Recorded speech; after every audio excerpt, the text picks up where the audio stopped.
Alors, bonsoir tout le monde. Alors, je suis à l'École Polytechnique de Zurich et je vais vous présenter un protocole que je suis en train de développer qui permet à deux personnes qui ne sont pas confiance de s'échanger un fichier contre de l'argent.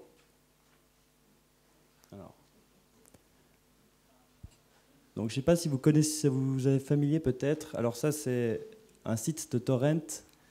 Et vous voyez qu'en fait, il y a 0 seeder et il y a des leechers. Ce qui veut dire que le fichier est en fait pas disponible et personne ne peut le télécharger. Et ça représente, c'est vraiment le cas de millions de fichiers aujourd'hui. Ce que vous pouvez aussi voir, c'est qu'en dessous, il y a un hash qui représente, c'est la signature de ce fichier en quelque sorte. Donc je dis ça et maintenant je vais vous expliquer pourquoi c'est important. Donc Alice veut obtenir ce fichier qui est justement pas disponible. Personne ne lui le donne. Et on a Bob, encore une fois Bob, qui prétend posséder ce fichier. Alors, il décide justement de s'échanger ce fichier pour de l'argent. Donc les deux ont un intérêt dans cette transaction. L'un a le fichier, l'un prétend avoir le fichier et l'autre est prêt à payer pour l'obtenir. Évidemment, ils ne se font pas confiance.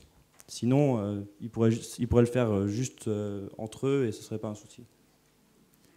Donc Alice craint que Bob prenne l'argent sans envoyer le fichier et Bob craint qu'Alice télécharge le fichier sans verser l'argent. Alors ce qu'on va faire, c'est qu'on va utiliser un smart contract sur la blockchain de cette façon. Alors, Alice et Bob vont respectivement avoir 2 € chacun qui représentent une sorte de dépôt.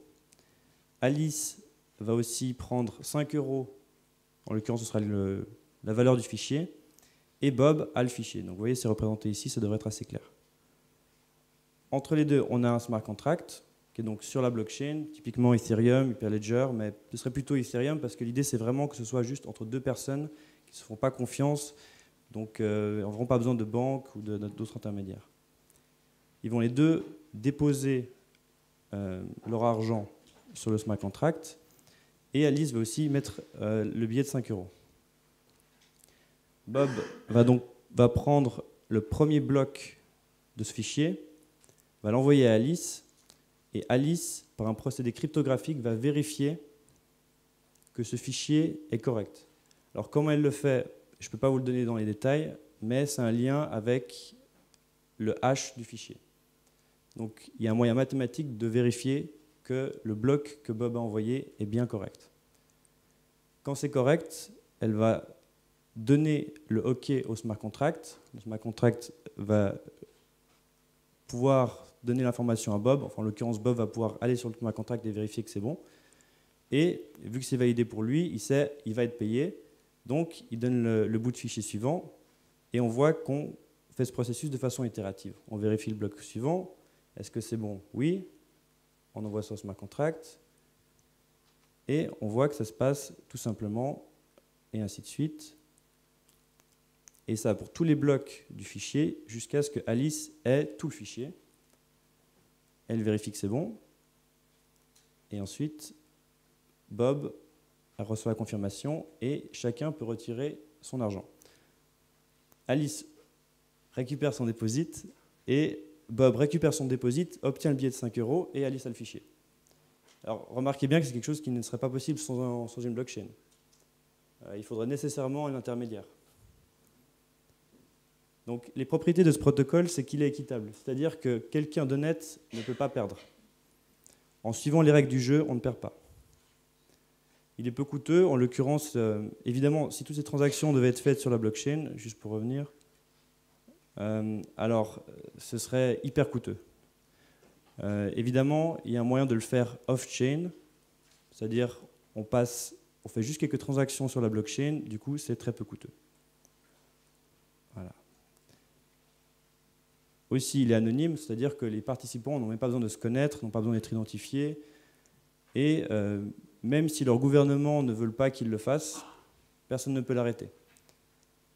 Alors les applications, c'est justement celles que je vous ai montrées au début, typiquement alors les fichiers perdus, c'est le cas des fichiers torrent, il y a des centaines de de millions de fichiers torrent, et parmi ceux-là, il y en a une bonne partie qui ne sont pas accessibles, mais probablement quelqu'un, quelque part sur cette planète, y a accès. Et peut-être qu'il serait prêt à l'envoyer à quelqu'un qui en a besoin pour une somme. Les fichiers secrets, donc par exemple, ça pourrait être le cas du fichier Stuxnet, qui est un virus qui a été développé probablement par l'armée américaine, il y a des articles là-dessus, et les chercheurs en sécurité informatique ont vraiment besoin de s'approprier ces fichiers. Ils sont référencés par leur hash, par leur signature, mais évidemment, on ne peut jamais s'assurer, enfin en tout cas, on ne pouvait pas, avant d'avoir ce protocole, s'assurer que le fichier qu'on allait nous donner est correct. Or là, c'est possible, et deux personnes qui ne se font pas confiance peuvent s'échanger ces fichiers. Ça pourrait être donc utile pour des compagnies, des entreprises d'antivirus qui pourraient collaborer. Et aussi, c'est le cas pour des fichiers rares, par exemple les fichiers système.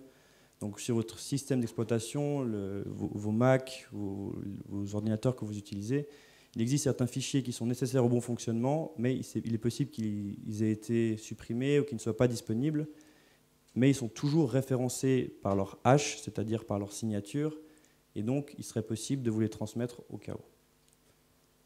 Évidemment, vous allez vous demander, mais est-ce que ça peut vraiment marcher, ce truc-là? Parce que ça semble un peu magique. Et si Bob triche?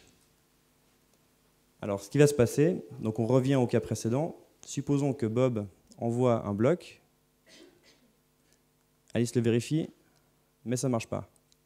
Et là, c'est un procédé mathématique, ça ne peut marcher que si c'est correct. Alors, ce qu'Alice va faire, c'est qu'elle va dire au smart contract, c'est pas bon. Et il va y avoir un procédé qui est complexe, je vais essayer de le dire de façon la plus simple possible, où Bob va devoir prouver qu'il a bien envoyé le bon fichier, et s'il n'en est pas capable, ce qui va être le cas s'il a triché, alors il va perdre tout son argent. Et du coup, Alice récupère son argent, et vous voyez que l'argent reste sur le smart contract. On peut le brûler, ou on peut simplement le laisser ici. En tout cas, il va perdre. Et c'est en ça que le protocole est équitable. C'est-à-dire que si Alice a été honnête, elle récupère son argent, et Bob est puni économiquement s'il se comporte mal. Ça marche aussi dans l'autre sens. Évidemment, je n'ai pas le loisir de tout vous expliquer dans les détails.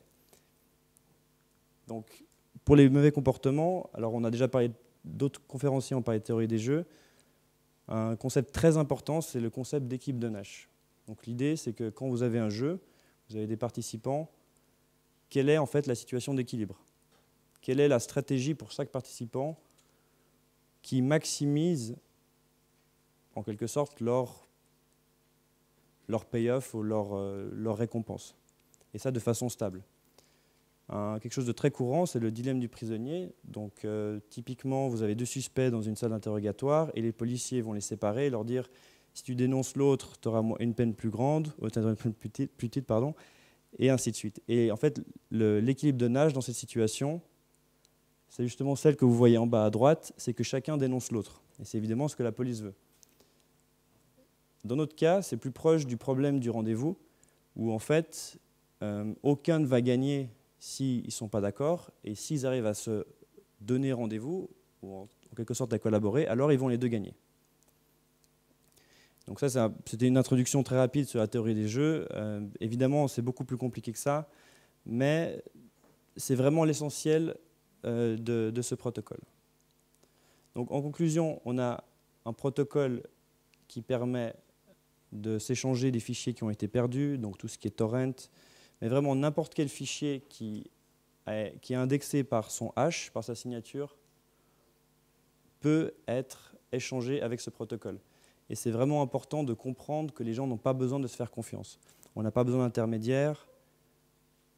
Et la seule base de confiance qui est nécessaire pour ce protocole, c'est que les gens fassent confiance à la technologie blockchain. Et ça, on sait que ça marche, donc ce n'est pas un problème. Donc ça s'applique justement typiquement aussi aux compagnies antivirus, aux fichiers système et ainsi de suite. Puis il y a probablement d'autres applications auxquelles je n'ai pas pensé.